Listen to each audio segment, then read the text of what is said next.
নমস্কার। মহাযুদ্ধ 2026 নিয়ে আমি আপনাদের সঙ্গে রয়েছে রূপা। হ্যাঁ, মহাযুদ্ধ চলছে, কারণ অসম বিধানসভা নির্বাচন শেষ হয়ে গেলেও কিন্তু বাংলার নির্বাচন রয়েছে আগামী 23 এবং 29 তারিখ। সে জায়গায় দাঁড়িয়ে মহাযুদ্ধ চলছে এবং চলবে আগামী 29 তারিখ পর্যন্ত, এবং 4 মে যতক্ষণ পর্যন্ত না রেজাল্ট বের হচ্ছে আমাদের মহাযুদ্ধ লড়াই চলতেই থাকবে। কারণ এবারে বিধানসভা নির্বাচনে কে শেষ হাসি হাসবে অসমে বা বাংলায়, সেটা দেখার বিষয়। আমরা জানি গতকাল যে নির্বাচন হয়ে গেল অসমে, সেখানে অসম নতুন ইতিহাস লিখেছে। শান্তিপূর্ণ ভোট, একেবারে রেকর্ড সংখ্যায় ভিড় আমরা দেখতে পেয়েছি সকাল থেকে। কিন্তু এখন প্রশ্নটা হচ্ছে, যেহেতু সামনে বাংলা নির্বাচন রয়েছে, গঙ্গার পারে চলছে একেবারে উত্তেজনার পারদ। এখন প্রশ্ন হচ্ছে, অসম যা পেরেছে বাংলা কি তা পারবে? অসমের রেকর্ড ভোটদান কি বাংলার রাজনৈতিক উত্তাপকে নতুন পথ দেখাবে? এমনটা একাধিক প্রশ্ন উঠছে এই মুহূর্তে। নাকি হিংসার ছায়া ম্লান করে দেবে ভোটের উৎসবকে? এদিকে 3 দিন বাংলায় মোদী শাহের 8 ডজন সভা, মোদীর মুখে 6 গ্যারান্টি বনাম শাহের ভয়মুক্ত ভোট। মোদী শাহের এই জোড়া ফলায় বিদ্ধ কি ঘাসফুল শিবির? শাহের রোড শো কি পারবে তৃণমূলের দুর্গের শীত কাটতে, নাকি বহিরাগত তকমাতে ধরাশায়ী হবে পদ্ম শিবির?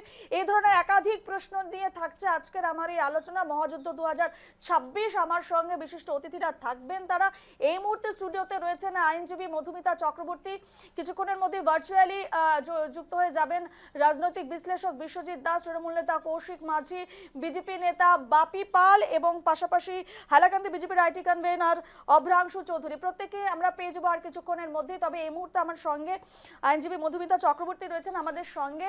আপনি যদি অসমের প্রেক্ষাপটটা, গতকালের যে প্রেক্ষাপটটা, তার সঙ্গে আগামী যে নির্বাচন রয়েছে বাংলায়, সেই প্রেক্ষাপটটা আলোচনা করি মধুমিতা দিয়ে। আমরা দেখতে পেলাম সকাল থেকে, তুমিও দেখেছো, কালকে একেবারে দীর্ঘ লাইন প্রত্যেকটি ভোট কেন্দ্রে, এবং খুব সুন্দরভাবে সুষ্ঠুভাবে অসমে নির্বাচন হয়ে গেল। এবং সবচেয়ে গুরুত্বপূর্ণ বিষয় হচ্ছে প্রায় 85% ভোটদানের হার, রেকর্ড বলা যেতে পারে অসমের ইতিহাসে।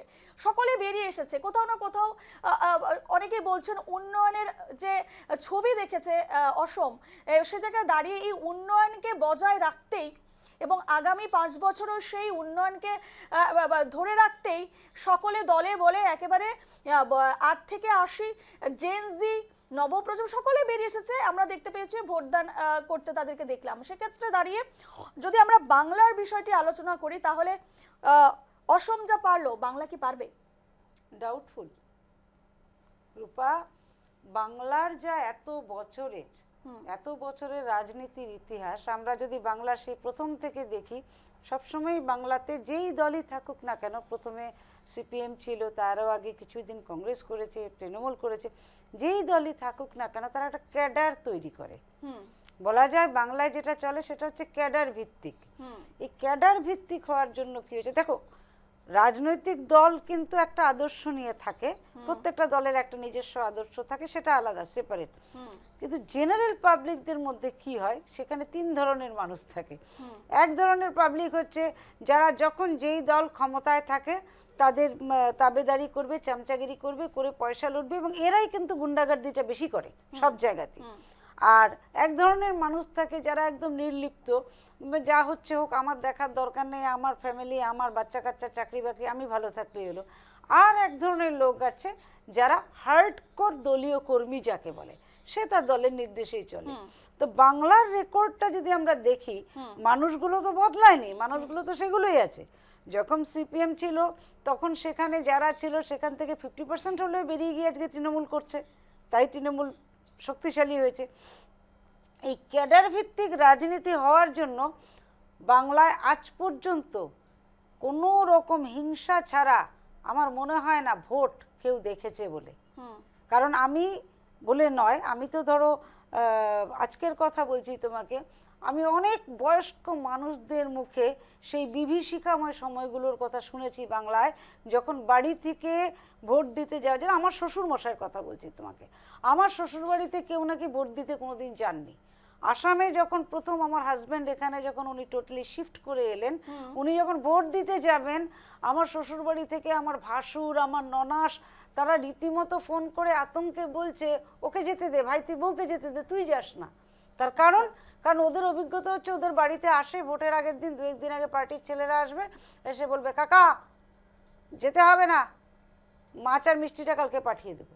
যার জন্য তারা ওই গ্রামে প্রত্যন্ত গ্রাম এলাকা, সেই গ্রামের 99% লোক ভোট কাকে বলে জানে না, ভোট দেয়নি।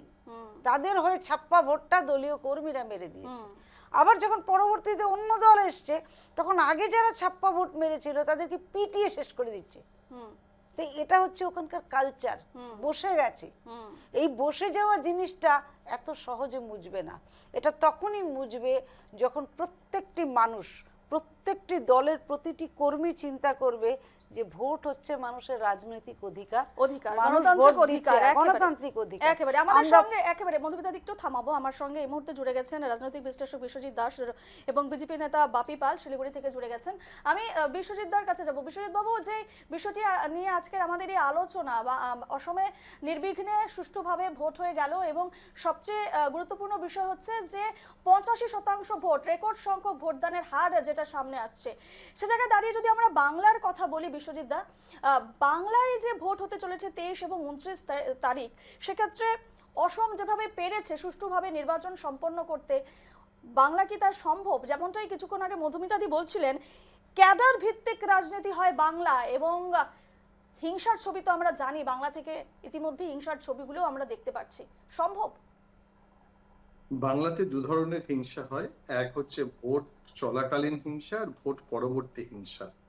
একটু আগে যিনি বলছিলেন তিনি যে ঐতিহ্যের কথা বলছিলেন, যারা বাংলার রাজনীতি নিয়ে চর্চা করেন তারা জানেন যে কংগ্রেস জামানায় 77 সাল পর্যন্ত কংগ্রেস যখন ক্ষমতায় ছিল তখনও হিংসার ঘটনা ঘটেছে, এবং যখন বামেরা ক্ষমতায় এলো 34 বছর, তখনও হিংসার ক্ষমতা এখানে ঘটনা ঘটেছে। আপনি যদি দেখেন যে তৃণমূলের এই যে সময়টা থেকে 2011 থেকে তারা ক্ষমতায় এলো, তো এই 15 বছর, সেখানেও প্রথম 10 বছরের নির্বাচনের সময় এবং 2018 যে পঞ্চায়েত নির্বাচন, সেখানেও হিংসার ঘটনা ঘটেছে। কিন্তু ব্যতিক্রম হয়েছে শেষ নির্বাচনে 2021 এবং 2024। এই যে 2021-এর নির্বাচন হয়েছিল 8 দফায় এখানে, এবং 8 দফা নির্বাচনের ক্ষেত্রে আমরা দেখেছিলাম যে শুধুমাত্র একটা হিংসার ঘটনা ঘটেছিল, এবং ভোট পরবর্তী অনেক ঘটনা ঘটে এবং সেটা সুপ্রিম কোর্ট অব্দি যায়, সিবিআই তদন্ত করে, এগুলো ঘটে যায়। কিন্তু এখন যদি প্রবণতা দেখেন যে পশ্চিমবঙ্গে ভোটের প্রবণতা বা ভোট হওয়ার প্রবণতাটা বদলেছে। এই অনেক দিন পর এখানে 2 দফায় ভোট হচ্ছে, এবং 2 দফায় ভোট হচ্ছে আশা করা যাচ্ছে, এবং রাজ্যের শুভবুদ্ধি সম্পন্ন মানুষ বলে, আমরা এখনো পর্যন্ত যা খবর পাচ্ছি যে 2.5 লক্ষ সিআরপিএফ এখানে থাকবে, 100% ওয়েবকাস্টিং হবে প্রত্যেক বুথে বুথে। সেখানে ক্যাডার ভিত্তিক রাজনীতি হলেও হিংসার সম্ভাবনা প্রায় 0-তে চলে যাবে। সুতরাং এবারে যেহেতু গতবার আমরা দেখেছিলাম যে খুব নমিনাল একটা হিংসার ঘটনা ঘটেছিল ভোট চলাকালীন 8 দফায়, এবছর 2 দফায় ভোট, হিংসার সম্ভাবনা কিন্তু অনেক কম। বিশ্বজিৎ বাবু, এই যে 2 দফায় ভোট 8 দফার জায়গায় খুব একটা চ্যালেঞ্জিং মনে হচ্ছে না? না, দেখুন, চ্যালেঞ্জিং মনে হচ্ছে না এই কারণ নির্বাচন কমিশন ক্ষমতা দখল, মানে তারা যখনই এটা তাদের নির্বাচন ঘোষণা করেছে, তারা পুরো খোল নলচে বদলে দিয়েছে। পুলিশ প্রশাসন সব নতুন করে, অর্থাৎ যেখানে যেখানে সম্ভাবনা রয়েছে তাদের নিজস্ব টিম কাজ করেছে, ইন্টেলিজেন্স কাজ করেছে, নিজেদের মতো করে নিরপেক্ষতার একটা মানদণ্ডকে সামনে রেখে পুরো খোল নলচে বদলে দেওয়া হয়েছে। সেখানে সম্ভাবনা অনেক কম আছে। একটাই খালি বিষয়, যদি সেন্ট্রাল ফোর্সকে সঠিকভাবে ব্যবহার করা যায় তাহলে হিংসা কিন্তু হবে না। এই অভিযোগ শাসক দল তোলেন যে সেন্ট্রাল ফোর্স কেন্দ্রীয় সরকারের হয়ে কাজ করে। আবার অনেকে বলেন যে এখানে তৃণমূল কংগ্রেসের যারা আছেন, যেটা ম্যাডাম বলছিলেন, ক্যাডার, তারা ভোট হতে দেয় না। কিন্তু মূল লক্ষ্যটা হচ্ছে সেন্ট্রাল ফোর্স নিরপেক্ষভাবে কাজ করবে, কোনো সরকারের হয়ে নয়, সরকারের প্রতিনিধিত্ব করে নয়। তাদের যে সংবিধানের প্রতি দায়িত্ব আছে সেটা যদি পালন করে কাজ করে এবং তাদেরকে যদি সঠিকভাবে ব্যবহার করা যায়, তাহলে হিংসার সম্ভাবনা প্রায় 0। এর আগে বিশ্বজিৎবাবু, আমরা পঞ্চায়েত ভোট যখন দেখেছি বাংলায়, তখন কিন্তু যথেষ্ট হিংসার ছবি আমরা দেখেছি, প্রায় 50 জনকে রক্ত দিতে হয়েছে। ঠিক, কিন্তু সেই 2018-র পঞ্চায়েত ভোটের সঙ্গে আপনি যদি 2021-এর বিধানসভার ভোট মেলান, দেখবেন হেল অ্যান্ড হেভেন ডিফারেন্স। সেখানে কিন্তু হিংসার ঘটনা ঘটেনি, এবং সেটা থেকেই তো শিক্ষা নিয়েছে, এবং নাগরিকদেরও আশ্বস্ত করা।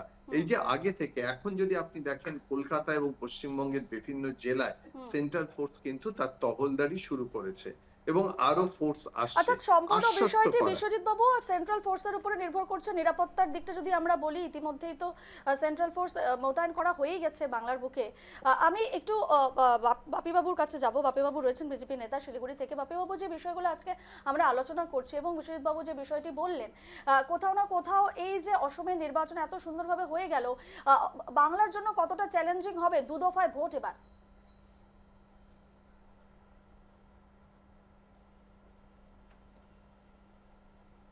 বাপিবাবু শোনা যাচ্ছে?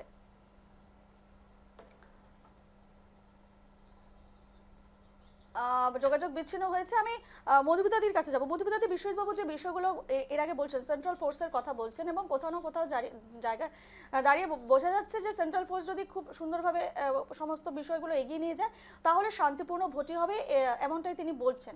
আদৌ সম্ভব? দেখো, উনি বলছেন যেটা একটা টোটাল পার্সপেক্টিভে কথাটা বলছেন। আমি আজকে দুপুর বেলায় যখন তুমি কনফার্ম করলে যে আজকে এইটা টপিক, আমি বাংলার নিউজগুলো দেখছিলাম। আজকে দুপুরবেলা দেখছিলাম যে প্রত্যন্ত গ্রামে, দুটো তিনটে গ্রামের নামগুলো ঠিক ভুলে গেছি, নিউজে দেখাচ্ছিল, বাংলা চ্যানেলগুলোতে দেখাচ্ছিল কলকাতা থেকে, যে গ্রামের মানুষরা বলছে যে আমাদেরকে শাসিয়ে গেছে, যদি আমরা ভোট দিতে যাই তাহলে কিন্তু ভোটের পরে যদি এখানকার প্রার্থী হারে তাহলে আমাদের কিন্তু অবস্থা খারাপ হবে। আমরা তাই চাই, মনে প্রাণে চাই যে বিজেপি আসুক, না হলে আমাদেরকে এই জায়গা থেকে ছাড়তে হবে। কিছুদিন আগে আমরা সবাই সোশ্যাল মিডিয়ায় দেখেছি যে তৃণমূলের নেতা একটা বাড়িতে গিয়ে অসম্ভব একদম ওপেনলি উনি ধমকি দিয়েছেন যে যদি এবারের ভোট যদি না যেতে প্রার্থী, তা ভোট পরবর্তী অবস্থা খারাপ হবে। এবারে মেইন প্রশ্নটা যেটা থেকে যাচ্ছে, দেখো, যে প্রত্যেকটা মানুষ, একটা সাধারণ ঘরের মানুষ যখন ভোট দিতে যাবে, সে চিন্তা করবে যে ভোটটা দিয়ে যদি আমার বাড়ির বাচ্চা কাচ্চা বা আমার আত্মীয় পরিজনের প্রাণটা নাশ হয়, তার থেকে ভোটটা দেবো না, বা দিলেও আমি তাকে দিয়ে দেব। সেটা কিন্তু ফেয়ার ইলেকশন হলো না। গণতান্ত্রিক যেটা সুবিধা, মানুষ নিজের মত প্রকাশ করে নিজের মতো করে দেবে, সেটা কিন্তু হলো না। কিন্তু এই যে হলো না, এটাকে কি আমরা বলতে পারবো যে এটা একেবারে সুন্দর করে সিআরপিএফ কি এগুলো আটকাতে পারবে? পারবে না। আজকে কুচবিহার বলো, হলদিবাড়ি বলো, এই যে নর্থ বেঙ্গলের কিছু পার্ট আছে, বাপিবাবু ভালো জানবেন, উনি বলতে পারবেন কথাগুলো। ওই জায়গাগুলোতে এমন এমন সেক্টর আছে যেই জায়গাগুলোতে যদি কোনো মানুষ নিজের ইচ্ছেতে ভোট দিতে যায় তাহলে সেখানে আগেই তাকে মেরে ফেলা হবে। পুলিশ তো অনেক পরে আসবে। বাপিবাবুর কাছে যাবো। বাপিবাবু, এবার শোনা যাচ্ছে আমার কথা? বাপিবাবু, আমার কথা শোনা যাচ্ছে?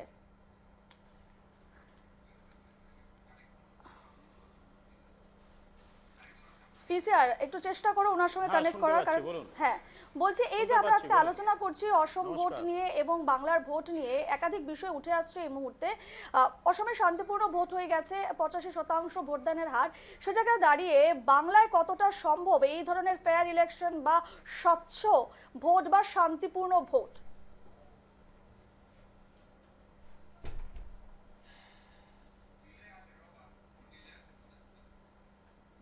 দেখুন, আজকে যে আসামে ভোট হয়েছে সেই ভোটটি খুবই শান্তিপূর্ণভাবে হয়েছে। মানুষ শান্তির পক্ষে ছিল। সেখানকার যে গভর্নমেন্ট, সেই গভর্নমেন্ট শান্তির পক্ষে ছিল। সেখানে কিন্তু দেখা যায়নি বিরোধীদেরকে কোনো রকমভাবে প্রতিরোধ করা, প্রতিবাদ করা। গণতন্ত্র রক্ষা করা এবং গণতন্ত্রের পক্ষে মানুষের রায় আসাম দেখিয়েছে। আসামের যে রেকর্ড ভোট এবার পড়েছে, পার্সেন্টেজ পড়েছে, এটাই প্রমাণ করছে মানুষ একাট্টা হয়েছে, হিন্দু একাট্টা হয়েছে। এবং আসামের যে হেমন্ত বিশ্ব শর্মাজি আছেন, উনার পক্ষে মানুষ রায় দেবে এবং আগামীতে আসামে বিপুল পরিমাণে আসামে হেমন্ত বিশ্ব শর্মার সরকার ক্ষমতায় আসবে। আর আপনি যদি বাংলায় দেখুন, বাংলায় আজকে যে হিংসা এই 15 বছর ধরে তৃণমূল কংগ্রেস করেছে। বিরোধীদের কথা বলতে দেওয়া হয় না, এখানে বিরোধীদের প্রতিবাদ করা হয়, বিরোধীদের কোনো মিছিলের পারমিশন দেওয়া হয় না। বিরোধীরা যদি কোনো রকম প্রতিবাদ করে, বিরোধীরা কোনো রকম যদি সোশ্যাল মিডিয়াতে প্রতিবাদ করে, সেখানে দেখা যায় তাদেরকে ধরে ধরে এই সরকার কেস দিয়েছে, মিথ্যে মামলায় কেস দিয়েছে। এটাই হচ্ছে এই বাংলার গণতন্ত্র।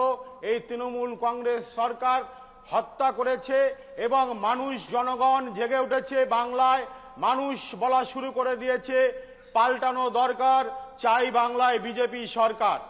আমার মনে হয় আজকে বিজেপি যে সংকল্পপত্র আজকে ঘোষণা করেছে, প্রত্যেক মহিলাকে 3000 টাকা মাসের প্রথম সপ্তাহে পাবে। একেবারে এই বিষয়ে আসবো বাপিবাবু, এই বিষয়ে আমরা সংকল্পপত্রে আসবো, পরবর্তী সময়ে আমরা এই আলোচনাতেও ফিরবো। তবে এই মুহূর্তে যেহেতু তৃণমূলের পক্ষ থেকে জুড়ে গেছেন বাপি কৌশিক মাঝি, কৌশিক বাবুকে স্বাগত জানাচ্ছি আমাদের আজকের এই আলোচনায়। কৌশিক বাবু, যে বিষয়গুলো নিয়ে আজকে আলোচনা এবং প্রশ্ন উঠছে, বাংলায় আদৌ শান্তিপূর্ণ ভোট সম্পন্ন হবে কিনা? অন্যদিকে অসমে কিন্তু শান্তিপূর্ণ ভোট সম্পন্ন হয়েছে বিজেপি সরকারের শাসনে বলুন বা বিজেপি সরকারের আওতায় যেভাবে নির্বাচন অনুষ্ঠিত হয়েছে, সে জায়গায় দাঁড়িয়ে 85% রেকর্ড সংখ্যক ভোটদানের হার। বাংলায় কি তা সম্ভব? কারণ বিরোধীরা অর্থাৎ বিজেপির তরফ থেকে বলুন বা বিশেষ করে বলুন, কোথাও না কোথাও কিন্তু একটা হুমকি বা ভয় ভীতি কাজ করছে বাংলার জনমনে। ফেয়ার ইলেকশন কতটা সম্ভব?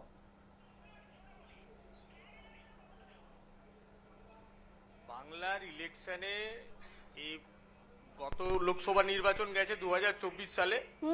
2024 সালে যে লোকসভা নির্বাচন গেছে, সেই নির্বাচনে বাংলায় কোথাও হিংসে হয়েছে বলে তো কোনো খবর হয়নি।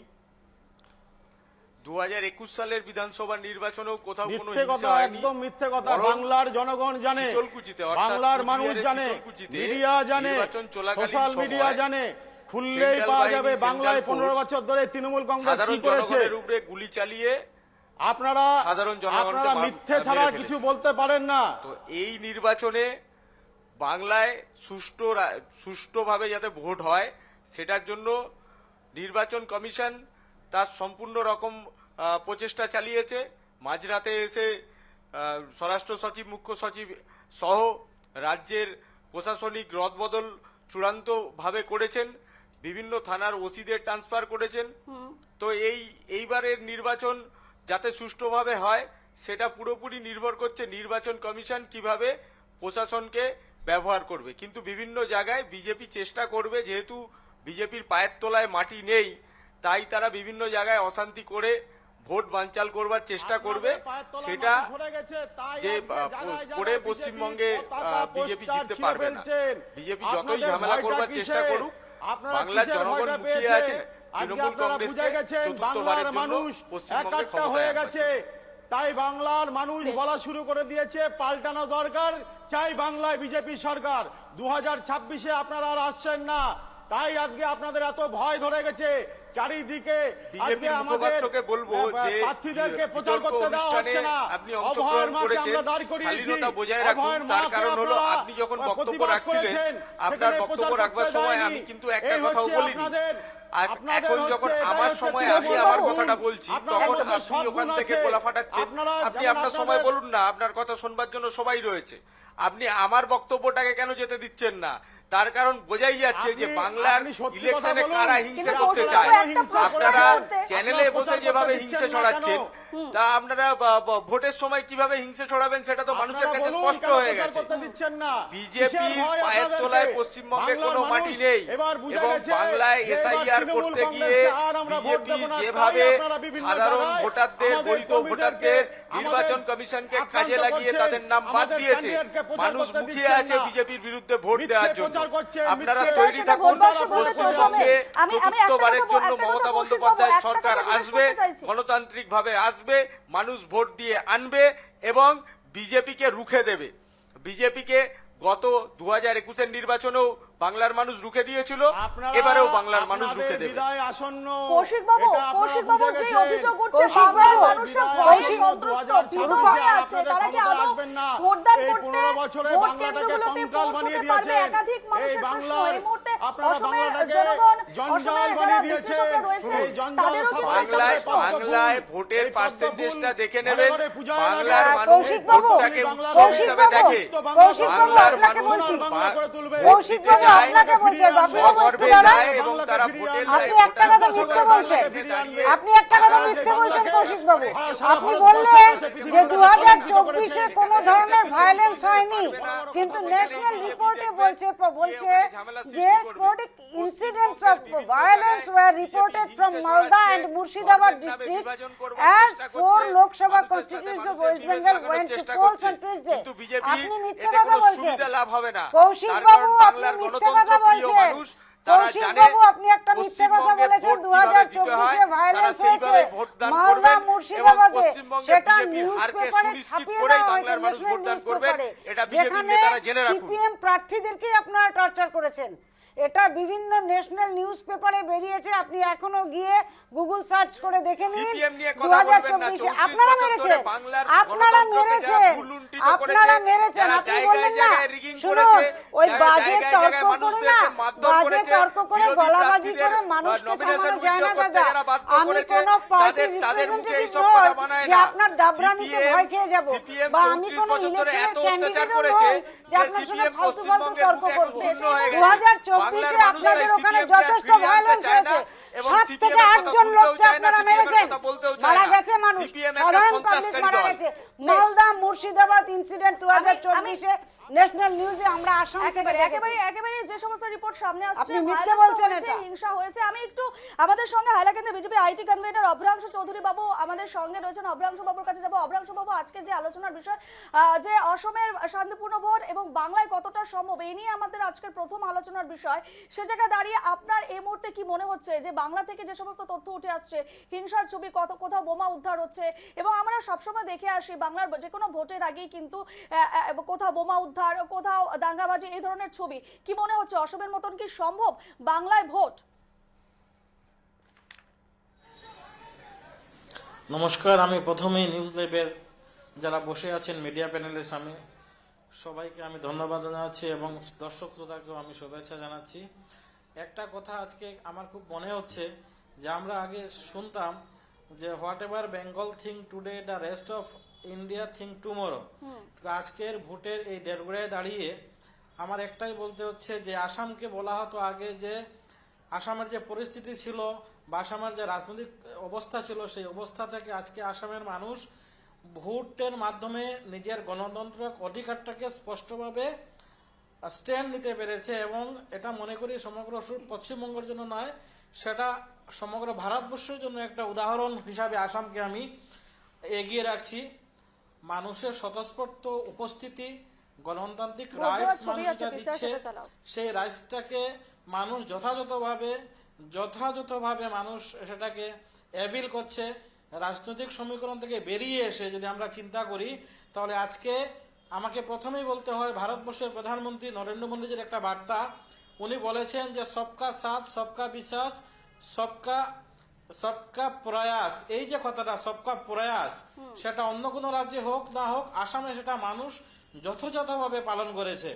আপনাদের মিডিয়ার মাধ্যমে আমি গতদিন দেখতে পেরেছি যে জোরহাটের শাসক এবং বিরোধী গোষ্ঠীর দুই প্রার্থী নির্বাচনের দিন, ভোট গ্রহণের দিন একসঙ্গে বসে চা পান করছেন, এবং আপনাদের মিডিয়ার মাধ্যমে আমি সেটাও দেখতে পেরেছি। আমরা দেখতে পেরেছি যে এই রাজনৈতিক ক্যাম্পেইন চলেছিল, সেই রাজনৈতিক ক্যাম্পেইনে উভয় পক্ষ কিন্তু স্বাধীনতা বজায় রেখে ক্যাম্পেইন করেছে। এই যে আজকে যে পরিবর্তন, মানুষের যে পরিবর্তন এসেছে, রাজনৈতিকভাবে হোক, আর্থসামাজিকভাবে হোক বা সমগ্র এই ভোটের মাধ্যমে মানুষ গণতন্ত্রের রাইটস প্রতিষ্ঠা করে। এখানে আমি কোনো দল বা কোনো পার্টিকে সাপোর্ট না করে যদি আমি চিন্তা করি, আমরা যদি চিন্তা করি, তাহলে দেখবো আসাম একটা উন্নত প্রগতিশীল রাজ্যে পরিণত হচ্ছে। এবং বেঙ্গলের কথা এখানে যে আলোচনা যেটা হচ্ছে, আমি সবার মাধ্যমে বুঝতে পারছি যে এখানে কথা হচ্ছে ভোট গ্রহণ বেঙ্গলে হবে, সুষ্ঠুভাবে হবে কি হবে না। তো এখানে এক একটা পার্টিকে নিয়ে কথা বলছেন, এক একটা পার্টিকে নিয়ে কথা বলছেন। আজকের সেই আলোচনার বিষয় সেটা নয়।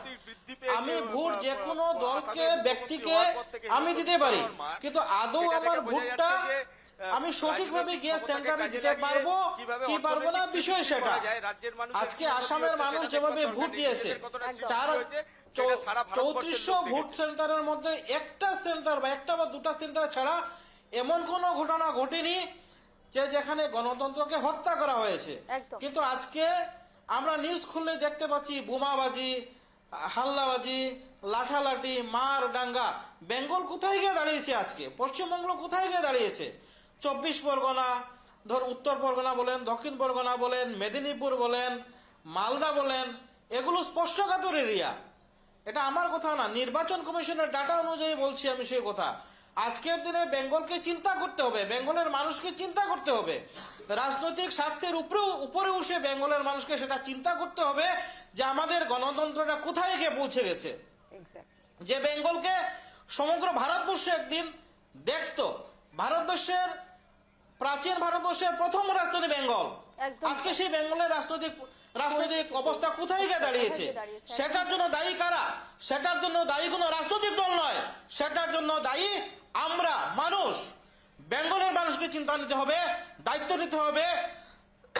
আমি ভোট কাকে দেবো সেটা বিষয় না, আমার গণতান্ত্রিক রাইট যেভাবে আমিও দেব ঠিক সেইভাবে আমার পাশের বাড়ির মানুষকে যাতে গিয়ে দিতে পারে, তাহলেই সুষ্ঠু, সুন্দর এবং শান্তিপূর্ণ এবং প্রগতিশীল গণতন্ত্র আমরা এই ভারতবর্ষে আমরা স্থাপন করতে কিন্তু পারবো। অভ্রাংশুবাবু আজকে সেখানেই তো প্রশ্ন। আমি গর্ববোধ করি। অভ্রাংশুবাবু, আমিও বছরে একদমই অভ্রাংশুবাবু। আমিও বছরে 2 থেকে 3 বার বেঙ্গলে যাই, ওয়েস্ট বেঙ্গলে যাই। কিন্তু অভ্রাংশুবাবু সেখানেও তো প্রশ্ন যে সেখানে আমিও বেঙ্গলে বছরে 2-3 বার যাই, কিন্তু ওইখানে যখন মানুষকে ভোট দেবে,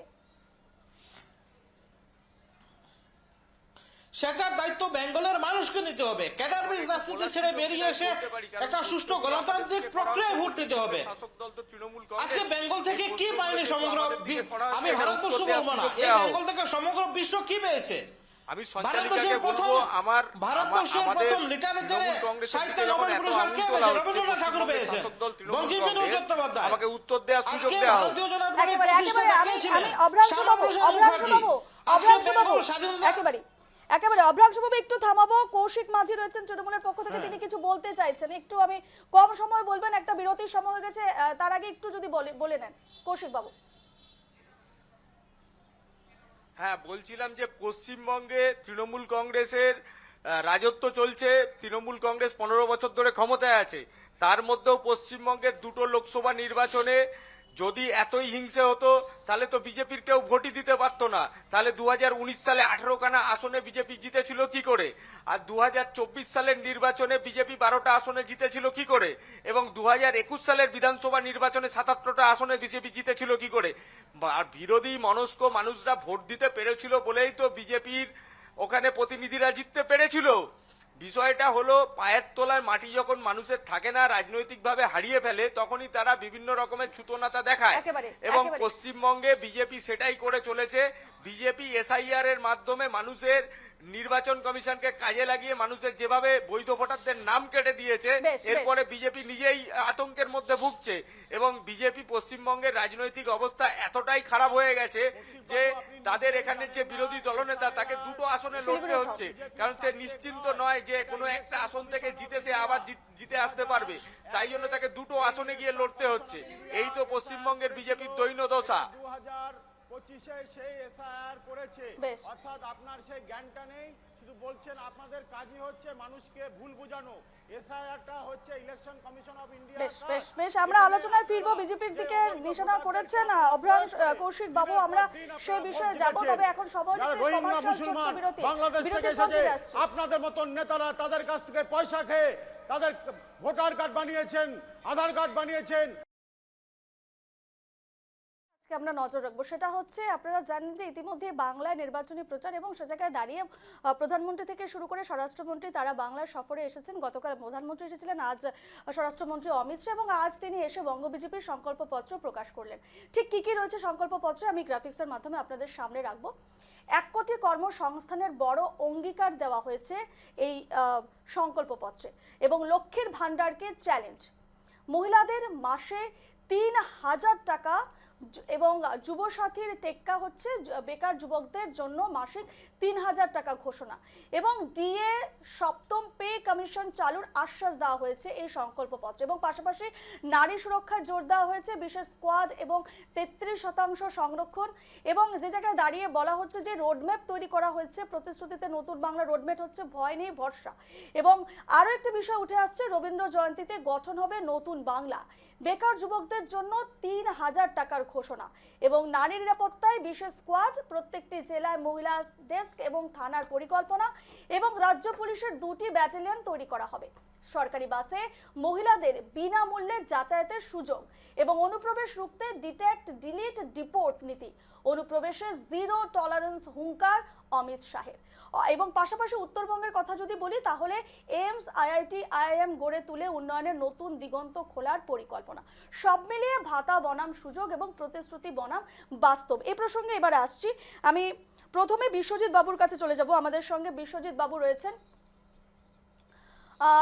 বিশ্বজিৎ বাবু এই মুহূর্তে আমাদের সঙ্গে নেই, তবে আমি চলে যাব, আমাদের সঙ্গে রয়েছেন বিজেপি নেতা শিলিগুড়ি থেকে রয়েছেন বাপি পাল। বাপি পাল বাবুর কাছে যাব। বাপি বাবু, যে এই নির্বাচনী ইস্তেহার বা এই যে সংকল্পপত্র, এবং যদি উত্তরবঙ্গের কথা বলি, এই যে উত্তরবঙ্গে এইমস, আইআইটি, আইআইএম গড়ে তোলার যে উন্নয়নের নতুন দিগন্ত খোলার একটা পরিকল্পনা, কতটা উপকৃত হবে উত্তরবঙ্গবাসী, বা এই যে ধরনের পরিকল্পনা আগামী নির্বাচনে ঠিক কতটা প্রভাব ফেলতে চলেছে?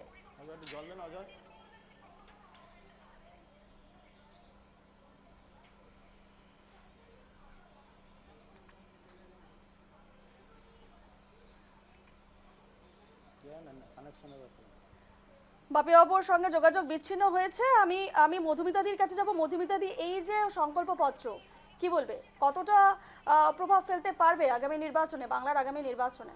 দেখো, কিছুটা তো প্রভাব ফেলবেই, কারণ বাংলার মানুষের, একটু আগে অভ্রাংশুবাবু যেটা বলছিলেন, যে এই যে ক্যাডার ভিত্তিক হোক বা এই যে হিংসাত্মক যে ব্যাকগ্রাউন্ডটা ইলেকশনের, যেটা বাংলায় আজকে বহু বছর ধরেই চলছে, এটা কিন্তু তৈরি করেছে কোনো পলিটিক্যাল পার্টি নয়, কোনো পলিটিক্যাল পার্টি এই জন্য দায়ী নেই। এই জন্য দায়ী কিন্তু বাংলার জনগণ নিজেরাই, কারণ মানুষরাই তো পলিটিক্স করছে।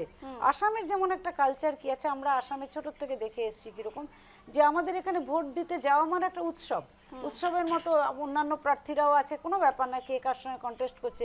এপাশে যদি বিজেপির বুথ তো এপাশে কংগ্রেসের বুথ, কারোর সঙ্গে কারো কোনো দ্বন্দ্ব নেই, যে যার পলিটিক্যাল রাইট, হ্যাঁ, ডেমোক্রেটিক রাইটটাকে ইয়ে করছে। তো বাংলাতে যেহেতু সেই কালচারটা নেই, তো সেই জন্য বাংলার মানুষদেরই এটা বদলাতে হবে। কিভাবে বদলাবে তারা জানে, এটা তাদের স্টেট, তাদের স্ট্র্যাটেজি হবে। কিন্তু আমি একজন নিরপেক্ষ মানুষ হিসেবে বলতে পারি যে মানুষকেই বদলাতে হবে। আমি দিদি আপনার সঙ্গে একদম সহমত পোষণ করতে পারছি না। দাঁড়ান, আমি বলে এই কথাটা বলছেন, এটা সম্পূর্ণ বাজে কথা। আপনি না জেনে কথাটা বলছেন। আপনি চুপ করে থাকুন, একটু পরে কথা বলবেন। কেন আপনি না জেনে কথাটা বলছেন? বাংলায় সুষ্ঠুভাবে নির্বাচন হয়, বাংলায় সুষ্ঠুভাবে নির্বাচন হয়। আপনি আগে কথা বলতে দিন, তারপর আপনার কথা বলবেন।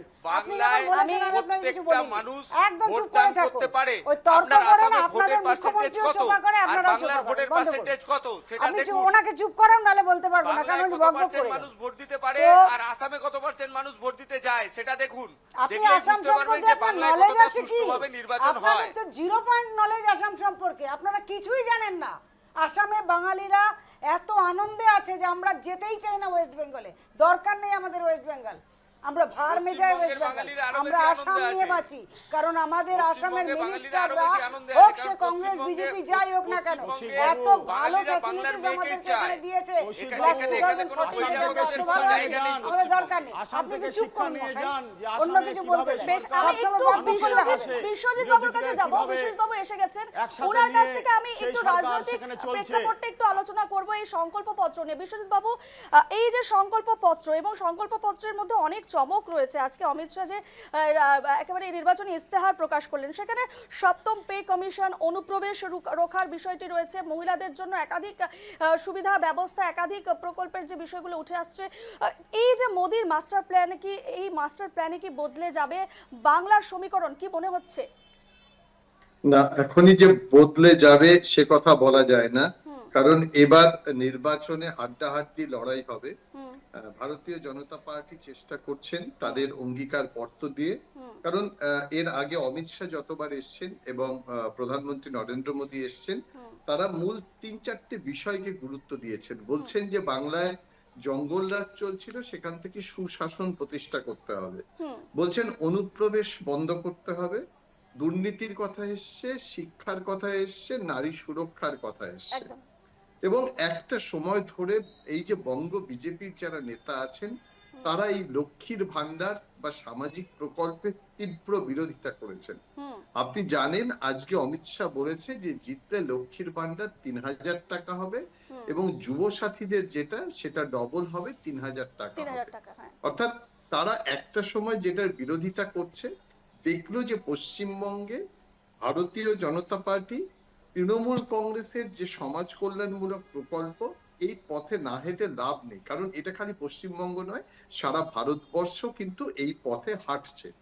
আর একটা কথা খুব গুরুত্বপূর্ণ ইস্যু, বারবার এখানে কথা হচ্ছিল ফেয়ার ইলেকশন, গণতান্ত্রিক, কিন্তু আপনি বিশ্বাস করুন বাংলার শুভবুদ্ধি সম্পন্ন মানুষ, আমি জানি না আপনারা যারা লেখাপড়া জানেন, গণতন্ত্রে বিশ্বাস করেন, সংবিধান জানেন, সংবিধানের কোথায় আছে 27 লক্ষ মানুষ যারা কাগজপত্র দেওয়া সত্ত্বেও তাদেরকে বাদ দিয়ে এবারে নির্বাচন হচ্ছে? এটা গণতন্ত্রের মনে হয় একটা নতুন ফর্ম। তার কারণ আপনি জানেন যে সুপ্রিম কোর্টের বিচারপতি বলছেন যে এবছর ভোট দিতে না পারার মানে তার ভোটাধিকার চলে গেল না। এই যে জায়গাটা, যে আমরা গণতন্ত্রে এতদিন কি হতো, নাগরিকরা শাসককে নির্বাচন করত, এখন শাসক ঠিক করছে কে নাগরিক থাকবে। এই যে একটা ডায়াক্টমি তৈরি হয়েছে বাংলার, আপনি যদি দেখেন যে একের পর এক মালদার ঘটনা দেখেছেন, অন্যান্য ঘটনা দেখেছেন, যারা ম্যাপিং ভোটার, যাদের কাগজপত্র আছে, অনুপ্রবেশকারী নয়, কারণ অনুপ্রবেশকারী হলে তো আগেই নির্বাচন কমিশন সেটাকে বাদ দিয়ে দিত, অনুপ্রবেশকারী নয়, দীর্ঘদিন ধরে ভোট দিচ্ছেন, যারা ভারতবর্ষের সংবিধানের ছবি তৈরি করেছেন, নকশা করেছেন, নন্দলাল বসু, তার পরিবার, তাকেও বাদ দিয়ে দেওয়া হয়েছে। বিচারপতিরা নেই যে এই তালিকার ভিতর থেকে। এটা কিন্তু সঠিক অর্থে গণতন্ত্র নয়, বা যে গণতন্ত্র আমরা এবার দেখছি, আগে কখনো ভারতবর্ষে গণতন্ত্র দেখা যায়নি। এর একটা নেতিবাচক প্রভাব নির্বাচনে কিন্তু রয়েছে। আমি মহিবুদাদির কাছে এই বিষয়ে আসবো। আমি যেহেতু উনি আইনজীবী রয়েছেন, বিষয়টা ভালো করে ভালো একটা পয়েন্ট আপনি তুলেছেন। অ্যাকচুয়ালি আমি ওটাতেই বলতে যাচ্ছিলাম, মাঝখানে উনি কেটে দিলেন। যে এই যে সংকল্পপত্র, প্রত্যেকটা পার্টি, যে কোনো পার্টি যখন সংকল্পপত্র দেয়, তারা গ্রাউন্ড রিয়েলিটিটা হয়তো ফলো করে না। যেমন আজকে পশ্চিমবাংলার এই কিবা যুবসাথী, কিবা স্বাস্থ্যসাথী, এগুলো বিভিন্ন যা যা সাথীগুলো ছিল, লক্ষ্মীর ভাণ্ডার, এগুলো নিয়ে একসময়ে পশ্চিমবঙ্গের বিজেপি নেতারাই প্রোটেস্ট করতেন। তাহলে আজকে এটা কেন তোমরা দিচ্ছ? এটা আমারও প্রশ্ন একজন সাধারণ নাগরিক হিসেবে। কারণ বিজেপির একজন গুণী প্রধানমন্ত্রী ছিলেন অটল বিহারী বাজপেয়ীজি। উনি নিজেই বলেছিলেন কথাটা, যে যে কোনো ভাতার মাধ্যমে যে কোনো একটা জাতিকে বা যে কোনো একটা মানুষকে পঙ্গু বানিয়ে দেওয়া হয়। আমি নিজেই কিন্তু কোনো ভাতার এগেনস্টে, সেটা যে কোনো ধরনের ভাতা হোক। হ্যাঁ, ইকোনমিক্যালি যারা উইকার সেকশন পিপুল আছে, তাদের জন্য যদি কিছু তুমি দিতে চাও, সেটা অবশ্যই কিছু ক্রাইটেরিয়া মতো দেওয়া যেতে পারে। কিন্তু এই যে এই ভাতাগুলো প্রচুর পরিমাণে মিসইউজ হয়, যার প্রয়োজন নেই সেও নয়। আর এই ভাতার দ্বারা কি হচ্ছে, একটা শ্রেণী তৈরি হয়ে যাচ্ছে যারা কি হচ্ছে, মানে ভোট, রাজনীতি, দেশের ভবিষ্যৎ কিছু চিন্তা করছে না। যেই দল তাকে যত টাকা দেবে সেখানে গিয়ে ভোট দিয়ে দেবে। এটার আমি অ্যাগেনস্টে। এক্স্যাক্টলি গণতন্ত্রের এটা পরিপন্থী, এটা উচিত নয়। 2 নম্বর কথাটা হচ্ছে, যেটা আমি বলবো, যে ওদের যেটা সংকল্পপত্র করেছে, বাকি পয়েন্টগুলো আমার খারাপ লাগেনি, মোটামুটি ঠিকই আছে। কিন্তু এই ভাতাটাতে আমার ব্যক্তিগতভাবে আমার কথা বলতে পারি, শুভবুদ্ধি সম্পন্ন যে কোনো দেশের নাগরিকই অবজেকশন করবে। দ্বিতীয় কথাটা, এবার বিশ্বজিৎ বাবুর একটা কথায় আমি একটা কথা বলবো, যে এই যে এসআইআর সারা ভারতবর্ষে হচ্ছে, তাতে অনেক মানুষের নাম কাটা যাচ্ছে যারা হয়তো সত্যিকারেরই ভারতীয়। আই ডু এগ্রি, আমি এগ্রি করছি। তাদের ক্ষেত্রে কোনো টেনশনের তো কারণ নেই, তারা আবার আসবে, তারা পেয়ে যাবে। হ্যাঁ, তারা হয়তো এবারে ভোট দিতে পারলো না, যেমন আমাদের এখানে মনোরমা শর্মা পারলো না, এরকম অনেক মানুষই পারেনি। খুদ অসমিয়ারা আসামে অনেকেই ভোট দিতে পারেনি। কিন্তু একটা জায়গায় কিন্তু আমরা গভর্নমেন্টকে অ্যাপ্রিসিয়েট করতে হবে, সেই পয়েন্ট অফ ভিউটা হচ্ছে যে সিন্স 1976 আমরা যদি ভালো করে ওয়াচ করি, ভারতবর্ষে কোনোদিনই এসআইআর হয়নি। না হওয়ার জন্য কি হয়েছে, যে এসআইআরটা একটা প্রক্রিয়া যেটা অ্যাকচুয়ালি সব স্টেটে আফটার এভরি 10 ইয়ার্স হওয়া উচিত। কারণ কিছু মানুষ জন্মাবে, কিছু মানুষ মরবে, কিছু মানুষ এক জায়গা ছেড়ে আরেক জায়গায় যাবে, এটা একটা ন্যাচারাল প্রক্রিয়া। এই প্রক্রিয়াটা কিন্তু হওয়া উচিত, এতদিন হয়নি। কেন হয়নি সেটাই আমাদের দুর্ভাগ্য, এবং এটার জন্য কিন্তু সম্পূর্ণ দায় আমরা বিজেপি সরকারকেও দিতে পারি না। কারণ এর আগে আমাদের কেন্দ্রে 70 বছর একটা দল শাসন করে গেছে, যাদের উচিত ছিল, একটা সবচেয়ে পুরনো দল, তাদের উচিত ছিল এই পদ্ধতিটাকে এসআইআরটাকে এগিয়ে নিয়ে যাওয়া, তারা সেটা করেনি। বিজেপি বসেছে মাত্র 2014তে বসে যখন তারা 70 বছরের জিনিসটাকে মেকআপ করতে গেছে, যতই আমরা গলাবাজি করে চোপাবাজি করে বলি না কেন যে না বিজেপির এটা দোষ, এই জায়গাটায় এনআরসি বা এসআইআর এর ক্ষেত্রে কিন্তু আমার মতো যারা সাধারণ মানুষ, যারা কোনো পার্টির সঙ্গে লিঙ্কড নই, আমরা কিন্তু বলবো, এবং একজন আইনজীবী হিসেবে দায়িত্ব নিয়ে বলবো, এসআইআর হওয়াটা দরকার। হ্যাঁ, কিছু খেলিমেলি হচ্ছে, কিছু প্রবলেম হচ্ছে, এই প্রবলেমটা ধীরে ধীরে ধীরে ধীরে সলভ হবে। কৌশিক বাবুরা কিন্তু এসআইআর এর সবসময় বিরোধিতা করে এসেছেন। না, এসআইআর এর বিরোধিতা তারাই করবে, হয় তারা বুঝতে পারছে না যে এসআইআরটা কি। আবার অনেক মানুষ আছে যারা বুঝেও না বুঝার ভান এই জন্যই করবে, কারণ আমাকে বিরোধিতা করতে হবে। কেন করতে হবে তার কোনো মানে নেই, কিন্তু আমি ওকে বিরোধী করবো, একে সাপোর্ট দেবো। কিন্তু আমি ইম্পার্শিয়ালি বলছি, এই ইনিশিয়েটিভটা অ্যাকচুয়ালি 1957-58 থেকে কংগ্রেসের নেওয়া উচিত ছিল, যেটা নেয়নি। হয়তো তারা ভুল করেছে, নেয়নি। দাঁড়ান না, বলেনি, আপনি বলবেন তো, বলেনি। একটু উনাকে বলতে দিন প্লিজ। না, আমি আমার বক্তব্যটা শেষ করিনি, তারপর উনি বলুন না। হ্যাঁ, কি বললেন? ঠিক আছে মধুমিতা দি, ওনাকে বলতে দিন। কৌশিক বাবু বলুন। ঠিক আপনি আছে, বলে নিন, আমি তারপর বলবো। বলুন।